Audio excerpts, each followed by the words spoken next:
Welcome back, everybody, to another episode of Think Tank. We are now just 2 weeks or so away from the election, and a lot of you, probably with very good reason, are not super enthused about voting, especially if you just don't really like Hillary Clinton or Donald Trump, who are the two most likely to win candidates. But we're going to talk about some of the reasons why you might want to vote, even if you hate them, and hopefully you'll be contributing both in the YouTube comments and on the Facebook Live, which is going on as we do this. And feel free to jump in. Now, the first is that you are not just voting for individuals on Election Day. You're also voting in many states, I would say most states, on ballot measures, ballot initiatives, referendi, and things like that. So those are things that affect your every single day life, right? And yes. So it's important to make sure that you educate yourself before going to the polls on the different ballot measures that will be available in your state. There's a lot of different websites that will sort of like cull all of the measures that will be going on and explain them out so that you know, and you can print that out and go into your voting place. What is it called? Polling place? Yeah, if you've already registered, you should have gotten a voter information guide. But I know that here in California, we've got legalization of marijuana, which is very exciting. Important to a lot of people, There's a death penalty measure, there's a money in politics measure, there's one affecting the adult film industry. You've probably seen the billboards around the city, which are fucked up billboards, by the way. But anyway, and that is true in most states. So even if you don't want to vote for president or for any of the others, you can do those. Then also you have non-president elections going on. So your congresspeople, your senators, your mayors and dog catchers and judges and sheriffs and so many levels of politicians. Now, none of those people are Donald Trump or Hillary Clinton. This is true. I checked all of them. I mean, think about like every time that Obama, exercised executive action, how much people freaked out, right? Because that's so rare. Most of the decisions have to go through Congress and the Senate and things like that. So you want to make sure that you're picking people who you're those ideals that you vibe with. Yeah. Exactly. And look, a lot of the politicians at these lower levels haven't yet been as corrupted by the system and the machine. Some of them might even inspire you if you give them a chance. A lot of them, for instance, a lot of people watching this show probably for supporters of Bernie Sanders. He's going around and supporting a variety of candidates at various levels. So look them up, and that might be a reason to go out and vote, even if you don't care too much about who becomes president, which I think is crazy, but you might. The next one, I don't like this explanation as much, but there are some issues that are so important that you might want to vote purely based on those, even if you disagree with the presidential candidates on many different things. For instance, what happens with the taxes that you pay? There are very big differences between the Democratic Party and the Republican Party on those. Yeah, you're going to pay regardless. You have to pay, right? You have already paid. Unless you are Donald Trump, you do have to pay your taxes.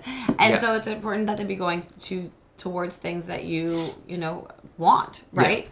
And that you like different, structural, systems that you think are important. So make sure that you understand where each candidate lies on a lot of these different issues, whether that be the economy or entitlements or anything like that, so that you're paying towards something that you stand behind. Yes. Now, we do want to acknowledge that while it's probably a little bit too late in this cycle to really have anyone's opinion changed about Hillary Clinton or Donald Trump, I think there are still some undecided voters out there. I don't know who they are. I would love to talk to one, but not really. But there are significant differences. I mean, look, if you compare, what would each of them do with your taxes? I mean, we analyzed like a year ago Donald Trump's tax plan. It is an absolute disaster, and it would have ripple effects. It would affect every social program that you, if you're a lib, actually like. And that has consequences. If just to take as an example, one of the issues that I disagree most with Hillary Clinton on is her position on fracking in particular. That she wants to put some additional regulations on it, but doesn't want to get rid of it. Donald Trump doesn't want to put any additional regulations on it. He wants to open it up even more. So even on the issues where a lot of libs might most disagree with Clinton, Donald Trump has a very different position. Right. It's all relative. So you need to look into where they each stand. And honestly, I recently put together sort of like a comparison of where each candidate stand on a bunch of different issues. It was very, very difficult for me to find explanations of what Donald Trump is going to do on a lot of these issues. And I think that should be telling for a lot of people, right? If you go onto his website, not a lot of details, okay? There's a lot of complaining, not a lot of details. And so I think that should tell you all that you need to know. Yes. Now, also, what if everybody was as either apathetic or turned off as you? What would actually happen? Well, the thing is, that's not actually going to happen. A lot of people will vote.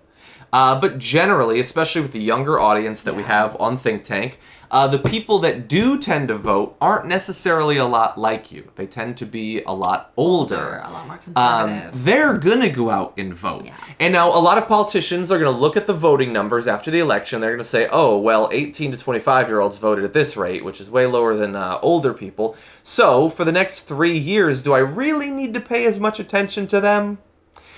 Possibly not. But if instead they see that the voting rates of younger people get up to that same point as the older people, then they will have to try to appeal to you in the future. It's hard to move them, but it's possible to move them. Right. Think about all the things that you're passionate about, whether that be climate change or student loan debt or whatever it may be.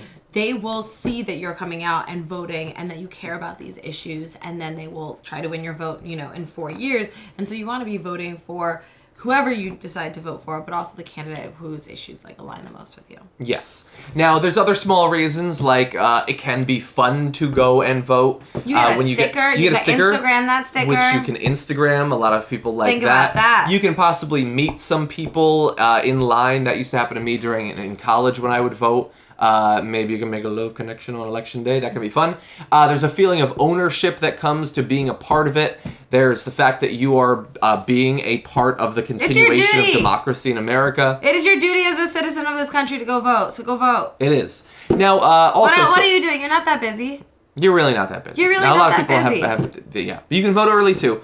Now, we've mostly talked about Hillary Clinton and Donald Trump. You can, of course, vote for other candidates. There's Gary Johnson and Jill Stein and a variety of others. Just understand that if you're voting for any of those people, that you're voting for Trump, because those votes will... if you're voting for those people, you more likely line with Hillary Clinton versus Donald Trump, and that by taking away those votes from Hillary Clinton, that is essentially a vote for Donald Trump. Yeah. Well, I would say so if you're fine with that, then vote where you want to. It's not the same as a vote for Trump, but it is the same as not making it more difficult for Trump to win. It is that. Now, there can be good reasons to support a third-party candidate. I just think that those reasons have very little to do with choosing who becomes president. You might really want, for instance, the Green Party to qualify for federal matching funds for future elections, and getting them over the 5% threshold would accomplish that. However, we're not 90 days from the election or 6 months from the election. We know where the polls are. And so if you're going specifically to choose the president, that's not going to happen. Gary Johnson is not going to be president. Jill Stein is not going to be president. Neither of them are going to get one vote in the Electoral College. Exactly. Now, that's not to say that you shouldn't vote. And personally, I would prefer you find write in Bernie, write in me or Hannah. Any vote is better than not voting. But the important thing is that you participate, and also understand that Election Day is incredibly important. But that is just one day, and it does not represent everything that you are politically. There is, of course, all of the stuff that you do in advance of the next election as well. So those are just a few things to consider. Big day coming up. We've only got about 2 more weeks. It's possible that something could happen that'll shake things up and change how you want to vote or something like that. But it's becoming less likely, harder to imagine what it would be at this point that would actually change. I don't know. There's a lot of things that can be grabbed. I know. There's so many things. Maybe he grabbed a Heine, for instance. Would that maybe that's cute, and so that makes you kind of sympathetic towards him. I don't know. But anyway, let me know what you think about this. If you have additional reasons why you think people should go out there and vote, even if they despise the 2 major party candidates, you can suggest those down below. I'll see you in the next video.